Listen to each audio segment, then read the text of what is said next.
قوم لوط، جنہوں نے ایسی برائی کو ایجاد کیا جو ان سے پہلے دنیا میں کسی قوم نے نہ کیا تھا، ایسی بدکاری جس کی مثال تاریخ میں کہیں نہیں ملتی۔ اس قوم نے ایسا کیا کام کیا تھا اور ان کا کیا انجام ہوا؟ حضرت لوط علیہ السلام اللہ کے ایک برگزیدہ نبی تھے۔ آپ کے والد کا نام حرام تھا، جو طارق کے بیٹے تھے۔ آپ کی پیدائش عراق کے قدیم شہر غر میں ہوئی تھی۔ اس شہر میں ابراہیم علیہ السلام کا مسکن تھا۔ دراصل لوط علیہ السلام کے والد حران حضرت ابراہیم کے سگے بھائی تھے، یعنی حضرت لوط علیہ السلام حضرت ابراہیم کے بھتیجے تھے۔ چونکہ حضرت لوط علیہ السلام کے والد ان کے بچپن میں ہی انتقال کر چکے تھے، لہٰذا حضرت لوط کو حضرت ابراہیم نے بیٹا بنا کر پالا تھا۔ آپ حضرت ابراہیم پر سب سے پہلے ایمان لانے والوں میں شامل ہیں۔ آپ حضرت ابراہیم کے زمانے میں اہل سدوم کے رہنمائی کے لیے نبوت کے منصب پر فائز ہوئے۔ حضرت لوط کے بہت سارے معجزات ہیں۔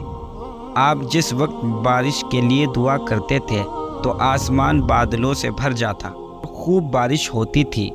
حضرت لوط جس پتھر پر سر رکھ کر سوتے تھے، اس پتھر پر آپ کے سر مبارک کا نشان بن جاتا تھا۔ سدوم وہ علاقہ تھا جہاں لوط علیہ السلام مبعوث فرمائے گئے۔ سدوم کے آس پاس 5 نہایتی خوبصورت شہر آباد تھے، جن میں سے ہر ایک کی آبادی 1 لاکھ نفوس سے زیادہ ہی تھی۔ یہ علاقے نہایتی سرسبز و شاداب اور قدرت کی فیاضی کے حسن شاہکار تھے۔ یہاں باغات کی کثرت تھی۔ لہلاتی کھیتیاں یہاں کی ضروریات سے کہیں زیادہ تھی۔ اردن، شام اور اسرائیل کے درمیان بسا ہوا یہ علاقہ نہایتی زرخیز تھا۔ وہاں طرح طرح کے اناج، پھل، میوے باکثرت پیدا ہوتے تھے، اور یہی وجہ تھی کہ آس پاس کی بستیوں کے لوگ بھی اپنے معاشی اور غذائی ضرورت کے لیے ان بستیوں کی طرف آتے تھے۔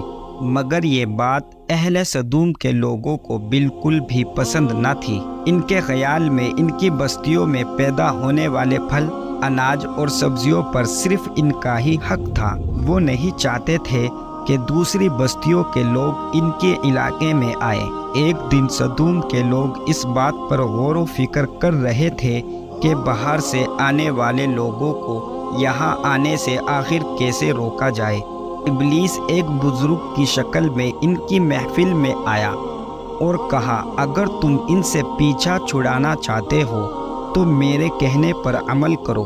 اس اجنبی بزرگ کی بات لوگوں نے بہت توجہ سے سنی۔ ابلیس نے کہا، میں کل بتاؤں گا۔ دوسرے دن ابلیس ایک خوبصورت جوان لڑکے کے بھیس میں آیا اور انہیں اپنی عورتوں کی بجائے مردوں کے ساتھ فعل بد کرنا سکھایا۔ ابلیس نے کہا، اگر تم ان بستیوں کے لوگوں سے نجات چاہتے ہو جو تمہاری بستیوں میں آ جاتے ہیں، تو ایسا کرو کہ جب بھی کوئی شخص تمہارے علاقے میں آئے تو تم لوگ زبردستی اس کے ساتھ اپنی خواہش پوری کرو۔ اس طرح یہ لوگ اس بستی میں آنا چھوڑ دیں گے۔ اپنی نفسانی خواہشات کے لیے مردوں سے بد فعلی اس قوم کا دستور بن گیا تھا۔ یہاں بے حیائی عام ہو گئی تھی۔ حکمرانوں میں، سرداروں میں، ہر طبقے میں گھر گھر یہ عمل پھیل گیا تھا۔ بھری محفل میں یہ لوگ اس فحاشی کے کام کو کر کے خوش ہوتے تھے۔ کوئی بھی محفل اس کام کے بغیر ادھوری سمجھی جاتی تھی۔ خاص کر مسافروں میں سے کوئی خوبصورت لڑکا ہوتا تو یہ لوگ اسے اپنا شکار بنا لیتے۔ تلمود میں لکھا ہے کہ اہل سدوم اپنے روزمرہ کی زندگی میں سخت ظالم، دھوکے باز اور بدمعاملہ تھے۔ کوئی مسافر ان کے علاقے سے باخیریت نہ گزر سکتا تھا۔ کوئی غریب ان کی بستیوں سے روٹی کا ایک ٹکڑا نہ پا سکتا تھا۔ بارہا ایسا ہوتا تھا کہ باہر کا آدمی ان کے علاقے میں پہنچ کر فاقوں سے مر جاتا۔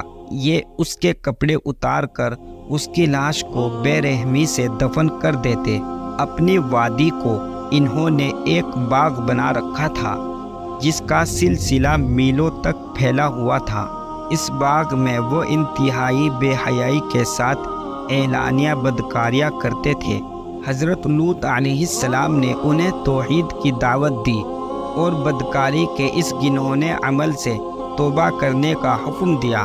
حضرت لوط نے کہا، تم بے حیائی کیوں کرتے ہو؟ کیا تم عورتوں کو چھوڑ کر لذت حاصل کرنے کے لیے مردوں کی طرف مائل ہوتے ہو؟ حقیقت یہ ہے کہ تم احمق لوگ ہو۔ حضرت لوط اہل سدوم کو دن رات واضح نصیحت کیا کرتے، لیکن قوم پر اس کا کوئی اثر نہ ہوا، بلکہ وہ بہت فخری انداز میں یہ کام کیا کرتے تھے۔ انہیں حضرت لوط کا سمجھانا بھی برا لگتا تھا، لہٰذا انہوں نے صاف صاف کہہ دیا کہ اگر تم ہمیں اسی طرح برا کہتے رہے اور ہمارے کاموں میں مداخلت کرتے رہے تو ہم تمہیں اپنے شہر سے نکال دیں گے۔ حضرت لوط نے نصیحت و تبلیغ کا سلسلہ جاری رکھا، لہٰذا ایک دن اہل سدوم نے خود ہی عذاب الہی کا مطالبہ کر دیا۔ اللہ تعالیٰ نے اب تک ان کے اس بدترین فحاشی اور بدکاری کے باوجود ڈھیل دے رکھی تھی، لیکن جب انہوں نے حضرت لوط سے ایک دن کہا کہ اگر تم سچے ہو تو ہم پر عذاب الہی لے آؤ، لہٰذا ان پر عذاب الہی کا فیصلہ ہو گیا۔ اللہ نے اپنے خاص فرشتوں کو دنیا کی طرف روانہ کر دیا۔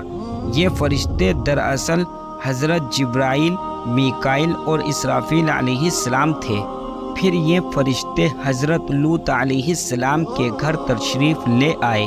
حضرت لوط علیہ السلام نے جب ان خوبصورت نوعمر لڑکوں کو دیکھا تو سخت گھبراہٹ اور پریشانی میں مبتلا ہو گئے۔ انہیں یہ خطرہ محسوس ہوا کہ اگر ان کی قوم کے لوگوں نے انہیں دیکھ لیا تو نہ جانے وہ ان کے ساتھ کیا سلوک کریں گے۔ حضرت لوط کی بیوی کا نام وائلہ تھا۔ اس نے آپ پر ایمان نہ لایا تھا اور وہ دراصل منافقہ تھی، وہ کافروں کے ساتھ تھی، لہٰذا اس نے جا کر اہل سدوم کو یہ خبر دے دی کہ لوط علیہ السلام کے گھر نوجوان لڑکے مہمان ٹھہرے ہوئے ہیں۔ یہ سن کر بستی والے دوڑتے ہوئے حضرت لوط کے گھر پہنچے۔ حضرت لوط نے کہا، اے قوم، یہ جو میری قوم کی لڑکیاں ہیں تمہارے لیے جائز اور پاک ہیں۔ اللہ سے ڈرو اور مجھے میرے مہمانوں کے سامنے رسوا نہ کرو۔ کیا تم میں سے کوئی بھی شائستہ آدمی نہیں؟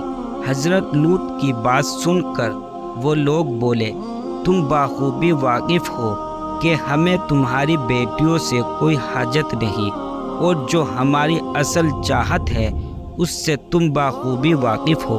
قوم لوط کی اس بے شرمانہ جواب سے اندازہ لگایا جا سکتا ہے کہ وہ فعل بد میں کس حد تک مبتلا ہو چکی تھی۔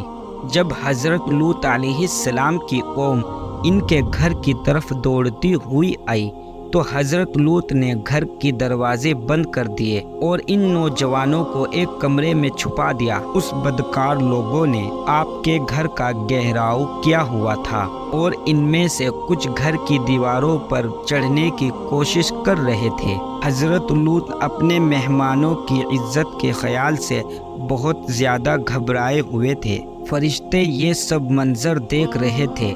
جب انہوں نے حضرت لوط علیہ السلام کی بے بسی اور پریشانی کا یہ عالم دیکھا تو حقیقت سے پردہ اٹھاتے ہوئے یہ فرمایا، اے لوط، ہم تمہارے رب کے بھیجے ہوئے فرشتے ہیں، یہ لوگ ہرگز تم تک نہیں پہنچ سکیں گے۔ ابھی کچھ شراب باقی ہے تو اپنے گھر والوں کو لے کر چل دو اور تم میں سے کوئی شخص پیچھے مڑ کر نہ دیکھے۔ اہل سدوم حضرت لوط کے گھر کا دروازہ توڑنے پر بضد تھے، لہٰذا حضرت جبرائیل علیہ السلام نے گھر سے باہر نکل کر اپنے پر کا ایک کونا انہیں مارا، جس سے ان سب کے آنکھوں کے ڈھیلے باہر نکل آئے اور بصارت ضائع ہو گئی۔ یہ خاص عذاب ان لوگوں کو پہنچا جو حضرت لوط کے پاس بدنیتی سے آئے تھے۔ حضرت لوط علیہ السلام حقیقت حال جان کر مطمئن ہو گئے اور اپنے گھر والوں کے ساتھ رات ہی کو نکل کھڑے ہوئے۔ بیوی بھی ان کے ساتھ تھی، لیکن کچھ دور جا کر وہ واپس اپنی قوم کی طرف پلٹ گئی اور اوم کے ساتھ جہنم رسید ہو گئی۔ صبح کا آغاز ہوا تو اللہ کے حکم سے حضرت جبرائیل نے بستی کو اپنے پر سے اکھاڑ لیا اور پھر اپنے بازو پر رکھ کر آسمان پر چڑھ گئے، یہاں تک کہ آسمان والوں نے بستی کے کتوں کی اور مرغوں کی بولنے کی آوازیں سنی۔ پھر اس بستی کو زمین پر دے مارا، جس کے بعد ان پر پتھروں کی بارش ہوئی۔ ہر پتھر پر مرنے والوں کا نام لکھا ہوا تھا۔ جب یہ پتھر ان کو لگتے تو سر پاش پاش ہو جاتا۔ صبح سویرے شروع ہونے والا یہ عذاب اشراق تک پوری بستی کو تہس نہس اور نست نابود کر چکا تھا۔ قوم لوط کی ان خوبصورت بستیوں کو اللہ نے ایک انتہائی بدبودار اور سیاہ جھیل میں تبدیل کر دیا، جس کے پانی سے رہتی دنیا تک کوئی فائدہ نہیں اٹھایا جا سکتا۔ سمندر کے اس خاص حصے میں کوئی جاندار مچھلی، مینڈک وغیرہ زندہ نہیں رہ سکتے، اس لیے اسے ڈیڈ سی یعنی بحر مردار کہا جاتا ہے، جو اسرائیل اور اردن کے درمیان واقع ہے۔ ماہرین آثار نے 10 سالوں کی تحقیق و جستجو کے بعد اس تباہ شدہ شہر کو دریافت کر لیا تھا۔ تحقیق سے پتہ چلتا ہے کہ اس شہر میں زندگی بالکل ختم ہو چکی ہے۔ اس شہر کے راستے اور کھنڈرات کو دیکھ کر آرکیولوجسٹ نے یہ اندازہ لگایا کہ جب یہ شہر تباہ ہوا تو اس وقت لوگ روزمرہ کی معمولات کے کاموں میں مشغول تھے اور یہاں زندگی اچانک ختم ہو گئی تھی۔ اہل سدوم، جنہیں پتھر بنا دیا گیا تھا، ان کے بت ابھی تک بحر مردار کے پاس موجود ہیں، جو تا قیامت لوگوں کے لیے ایک عبرت ہے۔ آج یورپی ممالک میں انسانی آزادی کے نام پر اس بدکاری کی اجازت دی جاتی ہے اور اس فحشی عمل کو فخر سمجھا جاتا ہے، مگر حقیقت یہ ہے کہ ہم جنس پرستی بالکل فطرت کے خلاف ہے، جس سے انسانی معاشرہ تباہ و برباد ہو جاتا ہے۔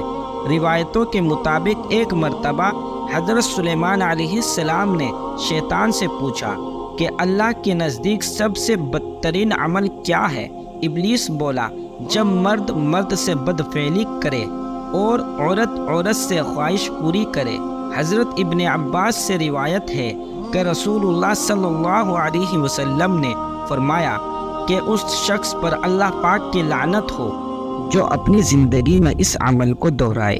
اللہ ہم سب کی حفاظت فرمائے، اور ایسے ہی دلچسپ اور سچے واقعات سننے کے لیے ہمارے اس چینل کو سبسکرائب کریں۔